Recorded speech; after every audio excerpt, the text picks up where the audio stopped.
Readers black அப்படின்னு ஒன்று சொல்லுவாங்க. அதாவது நல்லா படிச்சுக்கிட்டே இருப்போம். பெரிய பெரிய புக்ஸ்லாம் படிப்போம். ஒரு சீரீஸ்லாம் படிப்போம்.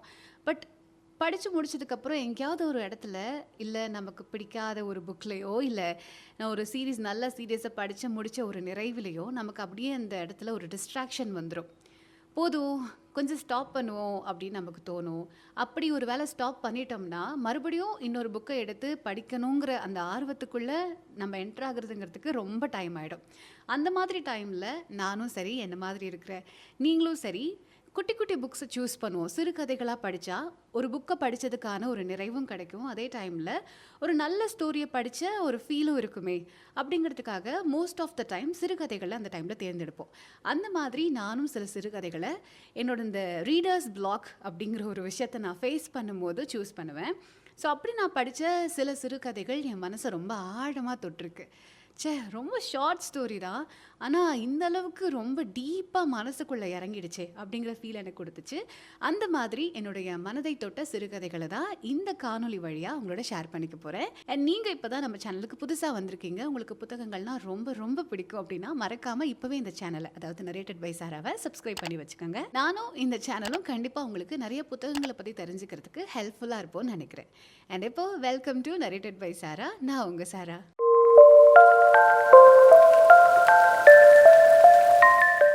உங்களுக்கு பிடிச்ச ஒரு 5 சிறுகதைகள் சொல்லுங்க அப்படின்னு யார்ட்டையாவது கேட்டாலே நிறைய பேர் சொல்கிற ஒரு சிறுகதை கண்டிப்பாக இந்த புத்தகமாக இருக்கும். அதுதான் ஜெயமோகன் அவர்களுடைய யானை டாக்டர் அப்படிங்கிற இந்த புத்தகம். இந்த புத்தகம் எனக்கு ரொம்ப ரொம்ப பிடிச்ச ஒரு புத்தகம். நான் ஆக்சுவலி இதை கிண்டலில் தான் படித்தேன். இந்த புத்தகத்தை படிக்கும்போது எனக்கு பெருசாலாம் ஐடியா இல்லை. ஏதாவது ஒரு யானை கதையாக இருக்கும், லைக் கும்கி படம் மாதிரி ஏதாவது இருக்கும் அப்படின்னு பிளைண்டாக தான் சூஸ் பண்ணேன். ஆனால் படித்ததுக்கப்புறம் எனக்கு ஒரு காட்டுக்கு போகணும், எனக்கு ஒரு யானை வளர்த்தணும் அப்படிங்கிற ஒரு ஃபீலே கொடுத்துச்சு. அந்த மாதிரி ஒரு கதை. அப்படி என்ன இருந்துச்சுன்னு கேட்டிங்கன்னா, இந்த கதையோட ஹீரோ வந்து ஒரு ஃபாரஸ்ட் ஆஃபீஸராக இருப்பார். அவருக்கு ஒரு இடத்துல போஸ்டிங் போட்டிருப்பாங்க. அந்த ஃபாரஸ்ட்டுக்கு, அதாவது அந்த காட்டுக்கு போகும்போது அங்கே நிறைய ஆஃபீஸர்ஸை மீட் பண்ணாலும் அங்கே ஒரு மனிதர் வந்து இவர் மனசுக்கு ரொம்ப நெருக்கமான ஒரு மனிதராக மாறிடுவார். அது யார் அப்படின்னா ஒரு கால்நடை மருத்துவர். ஆனால் அவரை வந்து கால்நடை மருத்துவர்னு யாருமே சொல்ல மாட்டாங்க, யானை டாக்டர்னு சொல்லுவாங்க. ஏன் அப்படின்னா அவர் வந்து எப்பவுமே வனவிலங்குகள் கிட்ட ரொம்ப ரொம்ப பாசமாக நடந்துப்பார். ரொம்ப அதிக அக்கறையோட கேர்ஃபுல்லாக அதுக்கு ட்ரீட்மெண்ட் பண்ணுவார். அது மட்டும் இல்லாமல் யானைகள் கிட்ட இன்னும் அதிக அளவு கேர்னு சொல்லலாம். எந்த அளவுக்கு அப்படின்னா இவர் வந்துட்டு ஒரு யானைக்கு அடிபட்டுச்சுன்னு சொல்லி அந்த யானைக்கு வந்து எல்லாருமே போக பயப்படுவாங்க. ஆனால் இவர் போய் ட்ரீட்மெண்ட் பார்ப்பாரு. அந்த ட்ரீட்மெண்ட் முடிச்சதுக்கப்புறம் அந்த யானை மட்டும் இல்லை, அந்த யானை கூட அந்த ஃபேமிலி இருக்கும் இல்லையா, அந்த யானை கூட்டமே வந்து இவருக்கு தேங்க் பண்ணிட்டு போகும். அதோட மொழியில் அது எப்படி இருக்கும்னா பார்க்கும்போது நம்மளே அந்த இடத்துல இருந்தால் அந்த யானை வந்து இந்த டாக்டருக்கு தேங்க்ஸ் சொன்னால் நாம் அதை அப்படி பிரமிச்சு பார்த்தா எப்படி இருக்குமோ அந்த மாதிரி ரொம்ப தத்ரூபமாக ஃபீல் பண்ணுற மாதிரி இந்த ஷார்ட் ஸ்டோரி அமைஞ்சது. இது வந்து ஸ்கூல் புக்ஸ்லேயுமே இருக்குது. யானை டாக்டர் நிறைய பேர் எனக்கு சொன்னாங்க, எங்களோட ஸ்கூல் புக்கில் இந்த கதை இருக்குது சாரா அப்படின்னு. ஸோ இந்த கதை எல்லாருமே மிஸ் பண்ணாமல் படிக்க வேண்டிய ஒரு கதையாக நான் சொல்லுவேன். ஸோ என்னோட மனதை தொட்ட சிறுகதைகளில் இதுதான் நம்பர் 1. அண்ட் அடுத்ததாக ஜெயமோகன் அவர்களுடைய சிறுகதை தான் அடுத்து. நான் இப்போ ரீசெண்டாக படிச்சுட்ருக்க அறம் தொகுப்பிலேருந்து ஒரு கதை. ஆனால் இது ஒரு ஷார்ட் ஸ்டோரியாகவும் இருக்குது. நான் இதை இந்த குட்டி புத்தகமாக தான் படித்தேன். வனங்கான் ஜெயமோகன் அவர்களுடைய அறம் தொகுப்பில் இந்த புத்தகம் இருக்குது. இந்த கதையை பற்றி சொல்லணும் அப்படின்னா, தலைமுறையாக ஒரு இடத்துல அடிமையாக இருக்கிற ஒரு சாதியில் இருக்கிற மக்கள்னு சொல்லலாம். ஸோ பல சாதிகள் இருக்கும். அதில் ரொம்ப ரொம்ப பிற்படுத்தப்பட்ட ஒரு சாதியில் எப்போவுமே அவங்க அடிமையாக தான் இருக்கணும்னு சொல்லி ஒருத்தருக்கு கீழே, ஒரு பண்ணையார்னு வச்சுக்கோங்களேன், அவருக்கு கீழே அடிமையாக இருக்கிறாங்க. ஆனால் இது டைரெக்டாக அடிமையாக இருக்கிறது மாதிரி இல்லை. இந்த ஒரு சமூகம் இருக்காங்க, அதாவது இந்த ஒரு ஜாதியினர் இருக்காங்க, அவங்கெல்லாம் அடிமையாக இருக்காங்க. அவங்களுக்கு மேலே கண்காணிப்பாளராக ஒருத்தர் இருப்பார், அவருக்கும் மேலே இன்னொருத்தர் இருப்பார். அது தாண்டி தான் அந்த பண்ணையார் இருப்பார். ஸோ இந்த மாதிரி ஒரு பயங்கர அடக்குமுறைக்கு கீழே இருக்கிற ஒரு மக்கள்னு சொல்லலாம். ஸோ அதில் நம்மளுடைய ஹீரோவும் இருப்பார், அதாவது ஹீரோவோட அப்பான்னு சொல்லலாம். அவரோட அப்பா அதே இடத்துல வேலை பார்த்துக்கிட்டு இருப்பார். அந்த மாதிரி ஒரு பீரியடில் எப்படியாவது இந்த அடக்குமுறையிலேருந்து தப்பிச்சு போகணும், தப்பிச்சு தான் வாழ்க்கை ரொம்ப கௌரவமாக வாழணும், அடிமைத்தனத்தால் இருக்கக்கூடாது அப்படின்னு அவர் நினச்சி ஒரு டைம் வந்து அங்கேருந்து தப்பிக்க நினச்சி ஓடிடுவார். ஆனால் ஓடினவரை பிடிச்சிருவாங்க. பிடிச்சி அதுக்கு அவருக்கு பனிஷ்மெண்ட் என்னென்னா, இவரோட அப்பாவுக்கும் அதே பனிஷ்மெண்ட் தான். அப்பாவுக்கு என்ன பனிஷ்மெண்ட்னா, நல்லா குழி தோண்டி அதில் புதைச்சி கழுத்தளவில் புதைச்சி வச்சுருவாங்க. இவருக்கு என்ன பனிஷ்மெண்ட் அப்படின்னா, ஒரு பெரிய யானை இருக்கும், அந்த பண்ணையார்ன்னு சொன்னேன் இல்லையா? அந்த பண்ணையாருடைய ரொம்ப ஒரு நம்பிக்கை என்னன்னா, காலையிலேருந்து ஈவினிங் வரைக்கும் ஒரு பெரிய யானை, கும்கி யானை பெரிய காதோட வீட்டுக்கு முன்னாடி காதெல்லாம் அடிச்சுக்கிட்டு நின்னுச்சு அப்படின்னா, செல்வம் சேரும், நல்ல விஷயங்கள் நடக்கும் அப்படின்னு ஒரு நம்பிக்கை. ஸோ அதனால எப்பவுமே இவங்க வீட்டுக்கு ஒரு யானை வரும். ஸோ அந்த யானையுடைய பின்பக்கம் கீழ வந்து இவர கட்டி போட்டு நிக்க வச்சுருவாங்க. யானை மிதிச்சதுன்னா மிதிச்சு கொல்லட்டும்.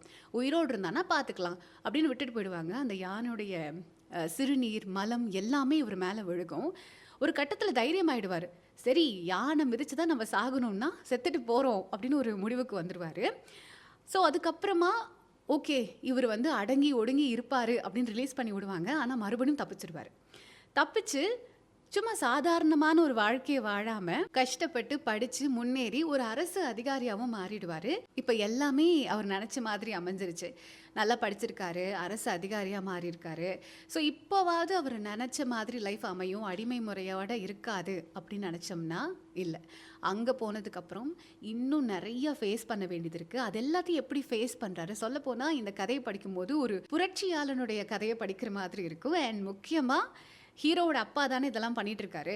ஹீரோவோட அப்பா ஹீரோவுக்கு வனங்கான்னு பேர் வச்சிருக்காரு. அந்த வனங்கான்ங்கிற பேருக்கு பின்னாடியான அர்த்தம் என்னங்கிறத நோக்கி தான் இந்த கதை நகரும்.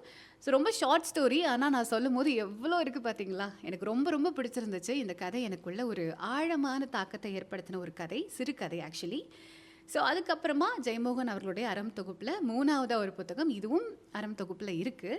100 நாற்காலிகள், ஜெயமோகன் அவர்களுடையது. இதுவும் ஆல்மோஸ்ட் அதே மாதிரி தான். இதில் வந்து நாடார் சமூகத்தை பற்றி சொல்லியிருப்பாங்க.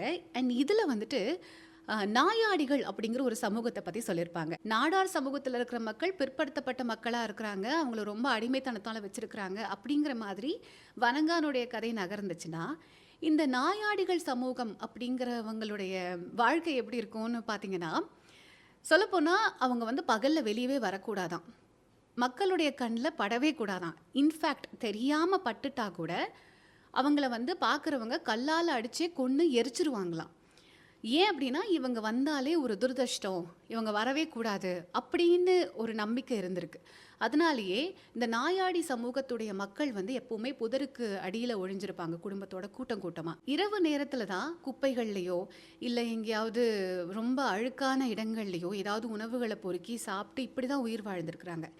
இந்த கதையுடைய ஹீரோ, 100 நாற்காலிகள் கதையுடைய ஹீரோவுக்கே அம்மா இருக்காங்க. அம்மாவுடைய அந்த குழந்தைங்க இருப்பாங்களே, அண்ணன், தம்பி, தங்கச்சி, அக்கா, இந்த மாதிரி ஒரு 7-8 பேர் இருப்பாங்க.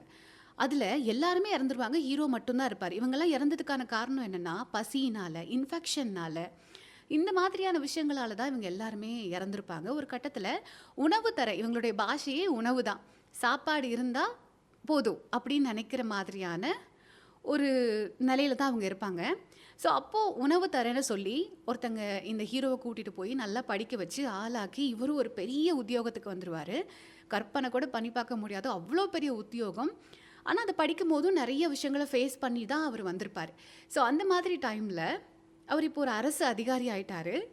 ஸோ இதுக்கப்புறமாவது என்னோட சமூகத்தை உயர்த்துற அளவுக்கு நான் மாறலைனாலும் என்னோட அம்மாவையாவது நான் பார்த்துக்கணும்னு யோசிச்சு அம்மாவை கூப்பிட்டு வருவார். ஆனால் அம்மாவை கூப்பிட்டு வந்தால் அம்மாவுடைய வாழ்க்கை முறை வேற இல்லையா? அவங்க வந்து உடை உடுத்தாமல் இருப்பாங்க, கண்ட இடத்துல மலம் சிறுநீர் கழிக்கிறது, இந்த மாதிரி நிறைய விஷயங்களை அவர் வந்து எதிர்கொள்ள வேண்டியது இருக்கும். ஒரு கட்டத்தில் அம்மா தன்னை விட்டு ஓடிட்டா நல்லாயிருக்கும் அப்படின்லாம் யோசிப்பார். ஸோ தான் வாழ்க்கையில் என்னெல்லாம் மாற்றணும்னு யோசிச்சாரோ, இல்லை தான் வாழ்க்கை மாறிடுங்கிற ஒரு ஆசையில் இருந்தாரோ, அதெல்லாம் நடந்துச்சா நடக்கலையா, இவங்க அம்மாவை அவர் நல்லா பார்த்துக்கிட்டாரா, இவருடைய நாற்காலி எந்த இடத்துல போய் உட்காந்துருக்காரோ அந்த நாற்காலி கொஞ்சமாவது இவரையும் இவருடைய சமூகத்தையும் உயர்த்துறதுக்கு ஒரு சின்ன வழியாவது அமைஞ்சதா அப்படிங்கிறது தான் இந்த 100 நாற்காலிகளுடைய கதை. இந்த சிறுகதை கண்டிப்பாக எல்லாருமே படிக்க வேண்டிய ஒரு கதை தான். அடுத்ததா மற்றும் ஒரு ஃபேமஸான புத்தகம், சுஜாதா அவர்களுடைய ஸ்ரீரங்கத்து தேவதைகள். இதில் வந்து ஒரு 10லேருந்து 11 சிறுகதைகள் இருக்கும்னு நினைக்கிறேன். ஏன்னா ரொம்ப வருஷத்துக்கு முன்னாடி நான் படித்த சிறுகதை தொகுப்பு இது. நம்ம வீட்டு பக்கத்தில் இல்லை நம்ம வீட்டு பக்கத்து வீட்டுக்காரங்களுடைய கதைகள் இருந்தால் எப்படி இருக்கும், அந்த கதைகளை நம்ம ஒரு புத்தகமாக எழுதினா எப்படி இருக்கும், நம்ம வாழ்ந்த இல்லை நம்ம சின்ன வயசில் விளையாண்ட இடங்களில் இருக்கிற மனிதர்களை பற்றின சிறுகதைகள் நம்மளே எழுதினா நம்மளே இல்லை ஃபீல் பண்ணால் எப்படி இருக்குமோ அந்த மாதிரியான ஒரு சிறுகதை தொகுப்பு இது. ஆனால் இந்த புத்தகத்தை நான் திரும்ப வாசிக்கவே ஆசைப்படலை. ஏன்னா இது என் மனசை ரொம்ப ரொம்ப கஷ்டப்படுத்துச்சுன்னு சொல்லலாம். ஒவ்வொரு சிறுகதைகளை நான் தாண்டி வரும்போதும் லைட்டாவது என் கண்ணில் தண்ணி வந்துடும். அந்த மாதிரி ஏன்னா நான் ரொம்ப இலகுன மனசுன்னு சொல்லலாம். அந்தளவுக்கு எனக்கு ரொம்ப கஷ்டமாக இருந்துச்சு இந்த புத்தகத்தை படிக்கும்போது. பட் டெஃபினட்டாக படிக்க வேண்டிய ஒரு புத்தகம் இது. இந்த புத்தகத்தை தாண்டி இன்னொரு சின்ன ஒரு சிறுகதை, ஒரு பக்க சிறுகதைன்னு சொல்லலாம். ஸ்ரீரங்கத்து தேவதைகள் மாதிரின்னு சொல்ல முடியாது. ஸ்ரீரங்கத்து தேவதைகளில் வர ஒரு சின்ன கதை மாதிரியான ஒரு கதை அது. நகரம் அப்படின்னு நான் ஒரு வெப்சைட்டில் படித்தேன். வலைத்தளம்னு நினைக்கிறேன். அந்த வெப்சைட் நான் மென்ஷன் பண்ணுறேன். வலைத்தளம் இல்லை வலைத்தமிழ் அந்த மாதிரி ஒரு வெப்சைட். அதில் நகரம்னு ஒரு சிறுகதை நான் படித்தேன். அந்த கதை என்ன அப்படின்னா, கிராமத்தில் இருக்கிற ஒரு அம்மா தன்னோட குழந்தைக்கு, சின்ன குழந்தைக்கு உடம்பு சரியில்லாததால் எப்படியாவது அந்த குழந்தைய காப்பாற்றணும் அப்படின்னு சொல்லி நகரத்துக்கு எடுத்துகிட்டு வராங்க. மாட்டு வண்டியில் கஷ்டப்பட்டு தான் கொண்டு வராங்க. குழந்தைக்கு ரொம்ப ஃபீவர். ஸோ அந்த குழந்தைய ஒரு ஹாஸ்பிட்டலில் சேர்க்கும் போது இந்த நகரத்துக்கான ஒரு தோரணை இருக்கும் பார்த்தீங்களா, அந்த மாதிரி அந்த ஹாஸ்பிட்டல் வந்து இயங்கிட்டு இருக்கும். கொஞ்சம் கூட யாருக்குமே மனிதர்கள் மேலேயோ இல்லை இந்த கிராமத்துலேருந்து வந்திருக்காங்க இல்லை உடம்பு சரியில்லாமல் இருக்கிறாங்க அப்படிங்கிற ஒரு பாரபட்சமோ இல்லை ஒரு ஒரு கரிசனமோ எதுவுமே இருக்காது. யாருக்குமே யார் மேலேயும் அக்கறையே இல்லாத மாதிரியான ஒரு இடமா அது இருக்கும். எந்த அளவுக்கு அப்படின்னா, இந்த குழந்தைக்கு ரொம்ப உடம்பு சரியில்லை, இந்த குழந்தைக்கு ஏதோ ஒரு பிரச்சனைன்னு எல்லாருக்குமே தெரியும். ஆனால் இந்த குழந்தைய கொண்டு போய் ஒரு பெட்டில் எப்படியாவது கஷ்டப்பட்டு அந்த இடத்துல தங்க வைக்கணும் அப்படின்னு கூட யாரும் யோசிக்க மாட்டாங்க. போயிட்டு காலைல 7:30 மணிக்கு வாங்க அப்படின்னு அமுச்சு விட்ருவாங்க. ஸோ அந்த அம்மாவுக்கு என்ன பண்ணுறதுனே தெரியாது. இங்கே என்ன நடக்குது, என்ன பண்ணணும் அப்படின்னும் தெரியாது. ஸோ அந்த மாதிரியான ஒரு ஒரு விஷயத்தை நம்ம ஃபேஸ் பண்ணும்போது நமக்கு எப்படி இருக்கும்? இல்லை நம்ம அந்த இடத்துல இருந்திருந்தோமா, அந்த அம்மாவாக இருந்திருந்தோம்னா என்ன பண்ணியிருப்போம்? இல்லை இந்த மாதிரிலாம் எதிர்கொள்ள வேண்டியது இருக்குமா? இந்த மாதிரி நம்ம மனசையே ஒரு உழுக்கிற மாதிரியான ஒரு குட்டி ஸ்டோரி. இதுக்கு மேலே நான் சொன்னால் அந்த கதையை நான் சொன்ன மாதிரி ஆகிடும். ஸோ எல்லாருமே கண்டிப்பாக படிக்க வேண்டிய ஒரு பக்க கதை இது. இந்த கதை எதில் இருக்குது என்ன அப்படிங்கிறது எனக்கு டீட்டெயில்டாக தெரியல. பட் நான் படித்ததுலேயே ரொம்ப ரொம்ப நல்ல கதை. ஆனால் கொஞ்சம் கஷ்டமாக இருந்துச்சு. ஸோ அந்த கதைக்கு அப்புறமா வனநிலவன் அவர்களுடைய ஆட்டநத்தி. நான் ரீசெண்டாக கூட இந்த புத்தகத்தை பற்றி ஒரு ஷார்ட் வீடியோ அப்லோட் பண்ணியிருந்தேன். 11 சிறுகதைகள் கொண்ட ஒரு ஷார்ட் ஸ்டோரி தான் இது. இந்த புத்தகத்தை வாங்கினதுக்கு பின்னாடி ஒரு குட்டி ரீசன் இருக்குது, ஒரு பர்சனல் ரீசன். என்னென்னா, இதை நான் புத்தகத்தை ஓப்பன் பண்ணி பார்க்கும்போது முதல் கதையே எங்கள் அம்மா பேர் இருந்தனால சரி வாங்கி ட்ரை பண்ணி பார்ப்போம். நம்ம இவரோட புத்தகத்தில் எந்த புத்தகமும் இன்னும் ட்ரை பண்ணல, அதனால வனநிலவன் அவர்களுடைய இந்த புத்தகமே ட்ரை பண்ணுவோம் அப்படின்னு நான் எடுத்துகிட்டு வந்தேன். கதைகள் ரொம்ப நல்லா இருந்துச்சு. இதை பற்றி சுருக்கமாக சொல்லணும் அப்படின்னா, ரொம்ப யதார்த்தமான கதைகள் தான். ரொம்ப மனசை அப்படியே கஷ்டப்படுத்தி அழ வச்சு என்னப்பா இப்படி பண்ணிட்டீங்களே அப்படின்னு சொல்கிற மாதிரி கதைகள் இல்லை. இதை படிக்கும்போது நம்ம வீட்லேயும் இந்த மாதிரி ஒரு கதை நடந்திருக்கலாம். நம்ம வீட்லேயும் இந்த மாதிரி ஒரு பாட்டி இருக்கலாம், நம்ம வீட்லேயும் இந்த மாதிரி ஒரு அண்ணா இருக்கலாம். இந்த மாதிரி நம்மளை சுற்றி இருக்கிற மனிதர்களை நம்ம பார்க்குற மாதிரியான ஒரு யதார்த்தமான சிறுகதைகள் தான் இது. 11 ஒரு பக்க சிறுகதைகள். ஒரு பக்கம் சொல்ல முடியாது, ஒரு 2-3 பக்கம் சேர்த்துருக்கோம். அந்த மாதிரி குட்டி குட்டி ஷார்ட் ஸ்டோரிஸை கலெக்டிவாக எடுத்த ஷார்ட் ஸ்டோரி இது. அண்ட் அடுத்ததாக இந்த புத்தகத்தை பற்றி நான் ரீல்ஸாக சொல்லியிருக்கேன், ஷார்ட் வீடியோவும் அப்லோட் பண்ணியிருக்கேன், லாங் வீடியோவும் சொல்லியிருக்கேன். நிறைய பேர் இந்த புத்தகத்தை நான் ரெக்கமெண்ட் பண்ணதுக்கப்புறம் படித்ததாகவும் சொல்லியிருந்தீங்க. கீரா அவர்களுடைய இந்த இவள். இந்த புத்தகம் எனக்கு ரொம்ப ரொம்ப ரொம்ப பிடிச்ச ஒரு புத்தகம். என் மனசுக்கு ரொம்ப நெருக்கமான ஒரு புத்தகம். இந்த புத்தகத்தை பற்றின ஒரு லாங் வீடியோ, ஒரு ரிவ்யூ மாதிரி இல்லை அந்த புத்தகத்தை பற்றின ஒரு சம்மரி மாதிரி நான் அப்லோட் பண்ணியிருக்கேன். அதுக்கான லிங்க்கை நான் கீழே டிஸ்கிரிப்ஷனில் அட்டாச் பண்ணுறேன். மறக்காமல் செக் அவுட் பண்ணி பாருங்கள். இப்போ இதை பற்றி ஷார்ட்டாக சொல்லணும்னா, ஒரு கிராமத்தில் ஒரு கைம்பெண், ஒரு விதவை பெண் இருக்காங்க. அவங்க சின்ன வயசுலேயே திருமணமாகி சின்ன வயசுலேயே கணவனை இழந்து இப்போ ஒரு நடுத்தர வயது பெண்ணாக இருக்காங்க. அவங்களுடைய ரூல்ஸ் படி, அதாவது அவங்களுடைய மனசு படி ஒரு கைம்பெண்ணா இப்படி தான் இருக்கணும். கலர் புடவை உடுத்தக்கூடாது, எந்த விதமான ஆபரணங்களும் போடக்கூடாது, எந்த விதமான ருசியான பதார்த்தங்களும் சாப்பாடும் சாப்பிடக்கூடாது, இப்படி தான் இருக்கணும், காலையில் எழுந்திருக்கணும், வெறும் தரையில் தான் படுக்கணும், இப்படிலாம் இருக்கணுங்கிற மாதிரி பல ரூல்ஸ் அண்ட் ரெகுலேஷன்ஸை தனக்குள்ளேயே வச்சுக்கிட்டு வாழக்கூடிய ஒரு பொண்ணு. அவங்கள சுற்றி தான் இந்த கதை நகரும். அந்த கதையில் ஒரு கட்டத்தில் நமக்கு என்ன தோணும்னா, அந்த ஊரில் இருக்கிற மக்கள் எல்லாம் தன்னோட ஊருக்கு வந்துட்டு ஒருத்தர் சாப்பிடாம போயிட்டான் அப்படின்னு சொல்லி எல்லாரும் ரொம்ப பாவமாக கஷ்டமாக ஃபீல் பண்ணிக்கிட்டு இருப்பாங்க. ஆனால் தன்னோட ஊரில் இப்படி ஒரு பொண்ணு ஒரு வாழ்க்கை துணை இல்லாமல் இப்படி கஷ்டப்பட்டுக்கிட்டு இருக்காளே அப்படின்னு யாருமே ஃபீல் பண்ணி அவளோட வாழ்க்கைக்காக எந்த ஒரு ஸ்டெப்பும் எடுத்து வைக்காத ஒரு சமூகத்தில் அவன் வாழ்ந்துக்கிட்டு இருக்கா, இல்லை நம்மளும் அப்படி தான் வாழ்ந்துக்கிட்டு இருக்கோமா அப்படிங்கிற ஒரு கேள்வியை ஏற்படுத்தக்கூடிய மாதிரியான ஒரு சிறுகதை. இன்னும் இன்ட்ரெஸ்டிங்கான பாயிண்ட் சொல்லணும்னா, 96 வயசில் மேனுஸ்கிரிப்டில் ஒரு புத்தகம் வெளியிடணும் அப்படின்னு ஐயாட்ட கேட்டப்போ கீரா அவர்கள் வந்து சரி ஏதோ ஒன்று எழுதி தரேன் அப்படின்னு எழுதி கொடுத்தாராம். ஆனால் அந்த கதையில் என்னென்னமோ நிறைய விஷயங்கள் சொல்லியிருக்காரு. அது எல்லாமே கண்டிப்பாக நம்ம மனசுக்கு ரொம்ப ஆழமான ஒரு கதையாக வார்த்தைகளாக இருக்கும்னு நினைக்கிறேன். ஸோ இதுதான் அவருடைய கையெழுத்து. இந்த பக்கம் அதை வந்து பிரிண்ட் பண்ணி கொடுத்துருக்குறாங்க. காலச்சுவடு பதிப்பகம் தான். அண்ட் அடுத்ததாக அவருடைய எழுத்துலேயே இன்னொரு ஷார்ட் ஸ்டோரி பிஞ்சுகள் பை கீரா அவர்கள். இது வந்துட்டு ஒரு குட்டி பையன் அவனோட வாழ்க்கையில் பார்க்குற விஷயங்கள், இல்லை அவன் ஃபீல் பண்ணுற விஷயங்கள். அவனுக்கு இயற்கைனா ரொம்ப பிடிக்கும், பறவைகள்னால் ரொம்ப பிடிக்கும். ஸோ அவன் அந்த பறவைகளை எப்படி ரசிக்கிறான், இயற்கையை எப்படி ரசிக்கிறான், அவனோட சொந்தக்காரங்கிட்ட எப்படியெல்லாம் பேசுகிறான், இந்த மாதிரி அவனோட வாழ்க்கையவே நம்ம ஒரு குட்டி கதையில் வாழ்ந்து முடிச்சிருவோம். இந்த புத்தகம் நான் படிச்சுக்கிட்டு இருக்கும்போது பல பறவைகளை பற்றி பேசிட்டு வருவாங்க. அதில் மைனாவும் ஒன்று இருக்கும்.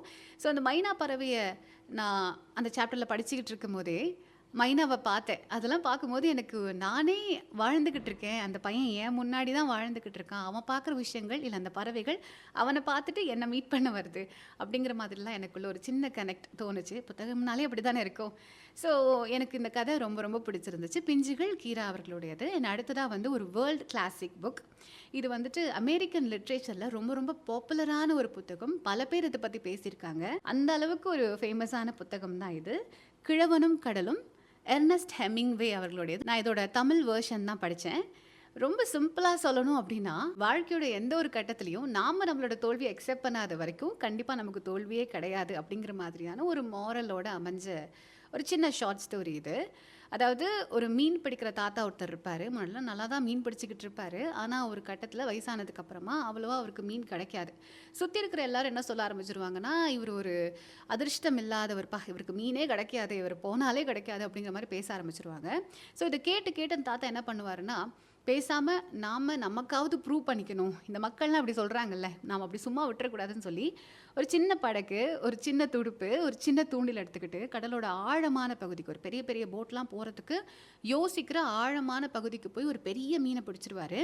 ஆனால் அந்த மீனை பிடிச்சா போதுமா, சின்ன தூண்டிலை வச்சு அவ்வளோ பெரிய மீனை எப்படி கரைக்கு எடுத்துகிட்டு வர போகிறாரு. ஸோ இது மாதிரி அந்த இடத்துல அந்த மீனுக்கு உயிர் வாழணும்னு ஆசை. இந்த தாத்தாவுக்கு எப்படியாவது இந்த மீனை பிடிச்சு கொண்டு போய் கரையில் சேர்த்திடணும் அப்படிங்கிற ஒரு லட்சியம். ஆனால் கொஞ்சம் மிஸ் ஆனாலும் தாத்தாவோட உயிருக்கும் ஆபத்து. ஸோ 2 பேரோட உயிர் போராட்டம் தான் இந்த கதை. ஆனால் அதை தாண்டி யாருடைய நம்பிக்கை ஜெயிச்சது, எப்படி அந்த தாத்தா மறுபடியும் கரைக்கு அந்த மீனை கொண்டு வந்தாரா, இதெல்லாம் தான் ஒரு ஷார்ட் ஸ்டோரியாக அதில் எழுதியிருப்பார். ஆனால் அதை படிக்கும்போது நமக்குமே ஒரு நம்பிக்கை கொடுக்குற மாதிரியான ஒரு சிறுகதையாக அமையும்.